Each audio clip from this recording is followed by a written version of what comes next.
Yes, mga kaibigan ko. Ano gusto mo, Daday? Nagdula. Ay, may mga bata pa pala dito mga kaibigan ko. Naglalaro pa sila. Naglalaro sila ng tagu-taguan.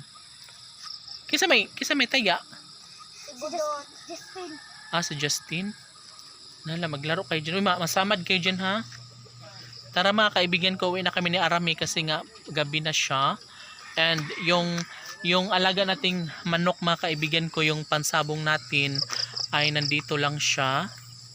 Ayan, safe na siya, nakapatong na siya. And of course, yung alaga nating kambing na si Bingkay ay nakasilong na rin. And yung mga sisiw natin at ang inahin ay nakasilong na doon. And yung iba nating mga manok dito na sabong, pansabong ay nakasilong na rin mga kaibigan ko. Ito siya. O diba? Nakasilong na siya. And nakatungtong na siya sa kanyang hi baby girl. And of course, nandito na yung iba pa nating mga manok.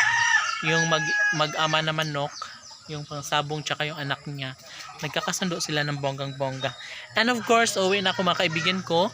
Yung alaga kong mga itik na sila Berting, Sigundina, Bingkay, Sigundina, Maria, Berting, at si Sigundina ay nandoon na. So, ayan, nakasilong na ang lahat and okay na, fight na sila.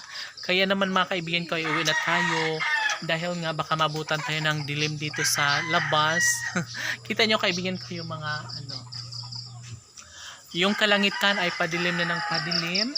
Lalong lalo na dito banda mga kaibigan ko. Ayan, sobrang madilim na talaga ang kalangitan. And of course, sana wag mo nang umulan kasi nandito pa ako sa labas ng mga kaibigan ko.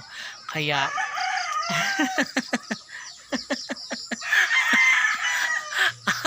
tumitingin mga kaibigan ko yung mga alaga ko.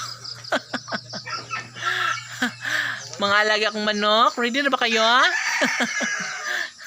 Yes, sabi na, wag naman sanang umulan no kasi nga baka mabasa sila. So, let's go na mga kaibigan ko. Uwi natin sa bahay dahil malakas ng hangin and kailangan na rin natin na makasilong.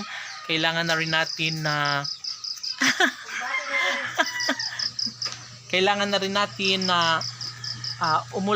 umulan mga kaibigan ko kasi yung alaga nating bulaklak na kumintang ay kailangan na rin siyang madiligan. Kailangan niyang makainom ng maraming tubig para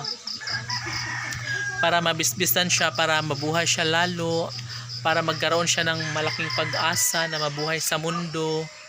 So dapat ngayon pa lang ay pwede nang umulan kasi nga makakasilong na ako mga kaibigan ko. Oh my God! See you tomorrow! Hinga!